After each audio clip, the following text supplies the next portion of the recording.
Hello out there, everybody in First Street Church of God church community, and anybody watching.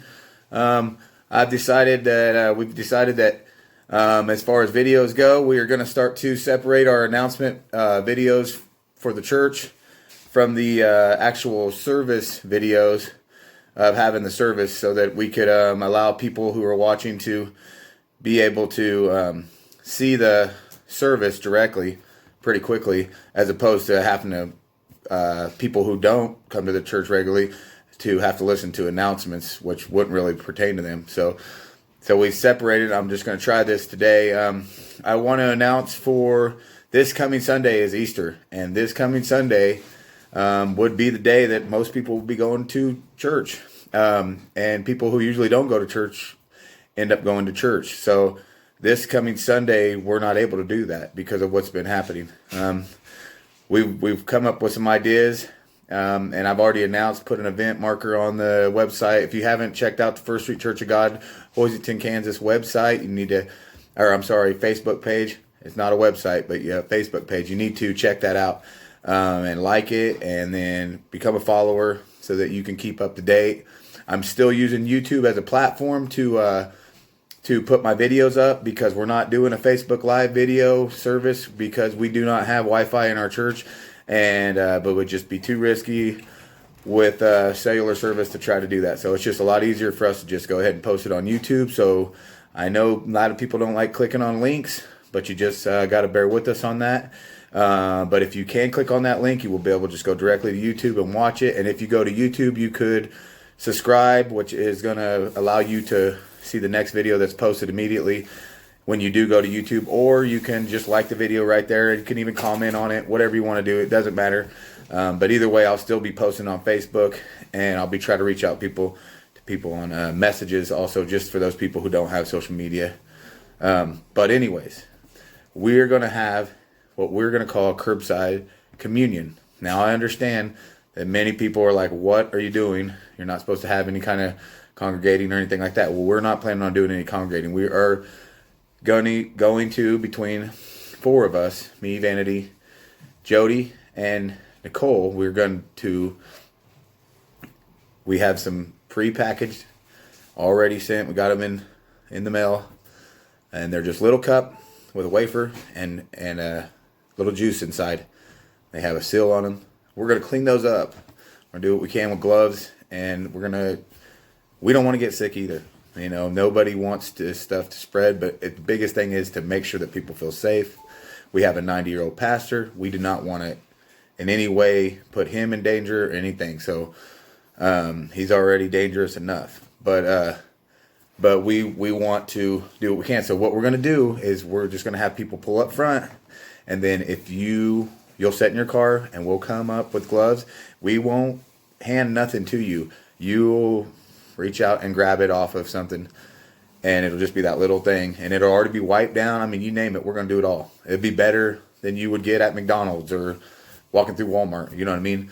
We're going to have masks on. Pastor will probably be standing back a ways. We'll probably be in the foyer of the church first, start off, and we'll come out and meet with you, and we'll give you an option there. Because one thing we're going to offer that is aside from the curbside is we're going to give you the opportunity, if you feel like you want to come inside and come to the altar, we're going to have that sterilized, cleaned up, do what we can do to make sure that there's nobody who's been in contact there. And we're going to sterilize that. And pastor, will go up to the front podium, and you will actually come in with your family, be able to go to the altar, kneel down, and receive communion. If you want to do that. I mean, if you want to do that, no, that's up to you. But you're going to come in one at a time.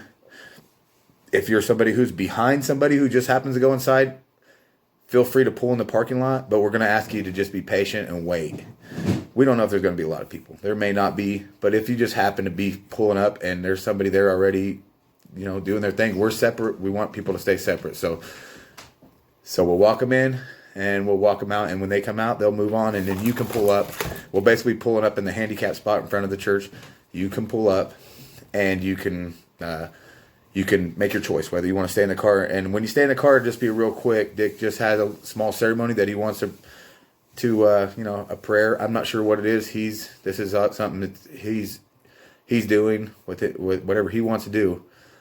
But I'm sure he'll say a prayer with you, and he'll allow you to receive communion. It will be a really short thing if you're in the car. We'd love to see you come. It's not about numbers. It's not about people coming out. It's not about that at all. This is something that this church has done for years. We've tried to find a way to do it safely. So we're hoping that it can.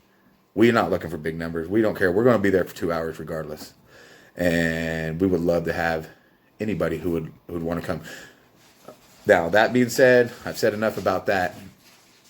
We're also going to have, along with this video, there's also going to be a separate video from the service video that is going to be our communion video. So what we're going to do is also do a communion video for people who aren't able to come to the church and who are at home. So if you're going to watch that communion video and you decide not to come to church, get you a little cracker or a wafer, whatever, cracker, bread, whatever, something.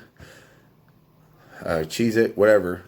And then get something to drink, juice, whatever, wine. Maybe you want some wine. Water, even will work. But it'll be representation of what the communion is. Anyways, get that together before you watch the video or during the video. Pause the video, get your stuff together. Dick has made a little video that it'll be up on the site Sunday, and you can use that for your reference as we take communion. You'll receive communion. Dick will pray over it. It's a beautiful. We've already shot that actually, so it's beautiful. I literally was in tears during it. It's good to know that God is working through this video thing, and in no way can any of us take responsibility of what God's doing right now. It is amazing that we're able to still function as a church, and I'm just glad, and I'm thankful for everybody who's been watching the videos and sharing the videos. Continue to do that. Let's get the message out. We've actually shortened up the videos. I've approached it a little differently. I know it's a little hard for being a person who watches a lot of videos.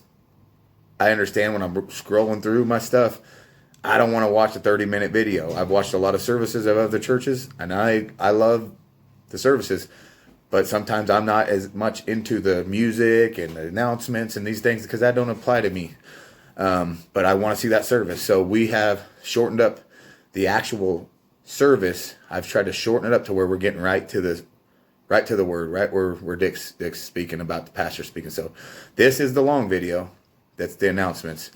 It's a little longer than most will be. I'm just going to pop through everything, but it's Easter time. It is a time where Jesus died for our sins. It's a representation of that week when he went to Jerusalem, and when he was 1 week later, he was, Friday he was crucified, and by Sunday he was risen. And so that's the Lord's Day. Thankful for that day. I'm thankful. This is something I believe deeply in my heart. I believe in you guys. I do. I believe in those people who are watching and are still reaching out and saying, I got so much going on. Sunday's my relaxed day. Sunday's my nap day. Sunday's my sleep in day. But maybe it's not Sunday. Maybe it's Monday, Tuesday, whatever, during the week, next week, whatever, you watch this service.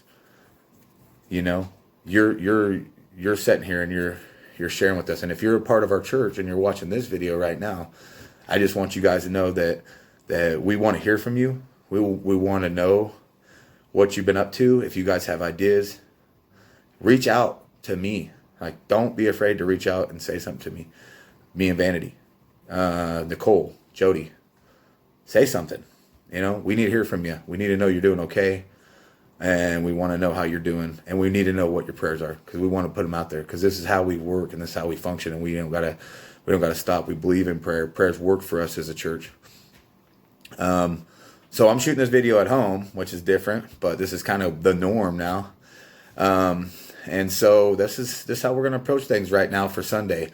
And I'm just thankful to have you guys in my life. You guys know me, so you all know that I am. So this is our announcement video. I can't think of anything right now. I do know that we're in the works of, we're trying to think of something to do. Okay, as a church, we don't have a lot of money. We're a small church, but we have some money. You know what I mean? We last week we gave it some donations to small businesses that were giving out free food for elderly people. And I mean, I just this week, and I'm not trying to toot my horn or anybody's horn, I'm just trying to share the congregation, the people who are watching this, what we've been up to. And so this last week we've had some days off, so we've been helping this one certain, it was Great Big Coffee. We've been helping them deliver some of the meals. And I can tell you personally that all the people that I've delivered to are elderly people who are pretty much stuck at home and they can't get out. Some are waiting on surgeries and other things. So this is serving the community in a good way. These people, I mean, we'll literally set the food at the door. We don't take it inside. So some people take it, but other people are in wheelchairs, walkers. They're not just young people getting free food. They're older people who need it. And so we've donated some money to them last week. It wasn't a whole bunch, but it was a little bit, you know, and something that was significant. And so we're trying to find something else to do because we haven't really had any luck. Most healthcare places are getting what they need as far as toilet paper, supplies, this and that. Haven't had any childcare places try to get a hold of me or anybody else reach out just from the community that needed help. I'm sure people have reached out to our pastor, but it's just a process and you can't really sit down with people during this time. But anyways, this week I had a call from one of our church members, Tasha Perales. You know, we only got a little small community. So Tasha reached out and I had to sit down and talked with her. And she said that it would be a great idea, and I'm sure you guys have heard of this, is to come up with a blessing box, is what I've heard it called. It's a box where you put food in, and that food could be pulled out there by anybody who drives by. I mean, it could be somebody from out of town, anybody. Now, we're just thinking about, I'm just going to build one and put it out in front of the church. I mean, the church doesn't necessarily have to be the one that provides all the food for this type of thing. So other people who are coming along, and let's say you're driving by Hoisington, and you're like, you know what, we're going to Hoisington, we're going to be by the church. Let's grab a couple cans of foods, a pack of diapers, or wipies, or something. You know, let's throw it in that box, and then somebody who needs it can come by and get it. You know, and I mean, if you're going to put something in the box, put something that's going to stay in the box. You know what I mean? And of course, every week we're going to go by and check the box, make sure there's nothing in there that's going rotten, going bad, and this and that. But anyways, that's one of the things we're going to do. We don't know how big of outcome it's going to be. It's going to be something. We're going to do that. And then we're also going to try to get one in Great Bend that we can make. But one of the things I wanted to address with everybody is the fact that as a church, we're still giving out. But there's those people out there who are pretty loyal to their tithing. Some of us can't tithe right now. I understand that. But as a church, we do function on tithing.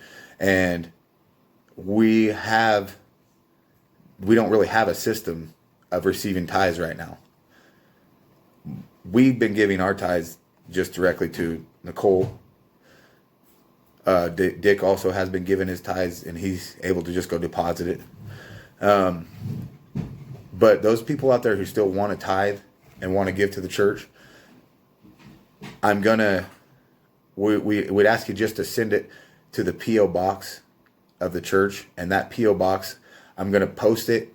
If you go to the YouTube video and go below the YouTube video when you're watching it, if you push like the down arrow to the right, I mean right in the down, like here's the screen of your watching view, there's a little arrow that points down and says description maybe or something. You tap on that and it open up a little menu down below it. And if you go down, scroll down, it'll say description. Well, in that description, I'm going to put the P.O. box of the church, which would mean anything you send check-wise would be only received. There's only Nicole and me and Vanity have the key, and I don't use the key. I just have the key in case. Two sets of people have it.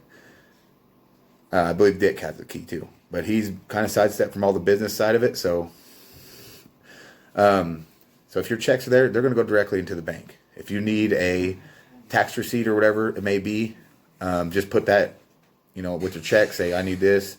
We'll return it to the return address. We'll return that. If that's not the case, I will put in this description below Nicole's address. And it's her physical address here in Great Bend. She says if you have a cash donation, if you have something, just a check you don't want to send or whatever it may be, you just take it directly to her house, put it in her mailbox. There's no receipt system. Just like in church, you just give. So, I mean, I have nothing to benefit off. I'm not getting rich off this. I luckily am blessed with the ability to still be working. So for those people who aren't working, pray for you. And I'm just thankful that we have a system. But I just want to encourage people to, if you are still tithing and still wanting to tithe, to give to the church and to be able to, we're still functioning fine. We got money to pay bills and stuff like that. But every little bit helps. And we're able to take that, we're going to take that money and use it to help people. And of course, keep the church going. Right now it's pretty minimal, but we do want to encourage you to tithe. So that's all the end of the announcements. That's probably took from 15 minutes. I'm sorry it took so long. This is a longer announcement than usual, but these are some things that I wanted to work through. I appreciate you guys. Thank you. So just after I post this video, look for the video Sunday, and please, if possible, join us at the church at 10 in line in your car, and bring your family members, bring the people you love who have been trapped at home with you. Get them outside. Bring them out. Stay in your car. Stay safe. Don't cough on us. If you want to wear a mask, wear masks. We will have sanitizer, all that stuff there. If you want to wash your hands or whatever, we got plenty of it. So join us. Don't be afraid. It'll be okay. If you can't, big deal. Stay home. Watch the video, the communion video that's going to be posted on this YouTube channel. Just wait for it, and it'll come Sunday. And you could be at home watching the service, and you could do your communion on Sunday. And I'll probably post it around maybe 10 o'clock. So if everything works out, that'll be a video too. But we'd love to see you out there. We'll say hi to you. We can't hug you. We can't do nothing else. We're going to put a fence around Dick to keep him back. He ain't attacking people. Other than that, thank you guys for tolerating how long I talk, and I appreciate it.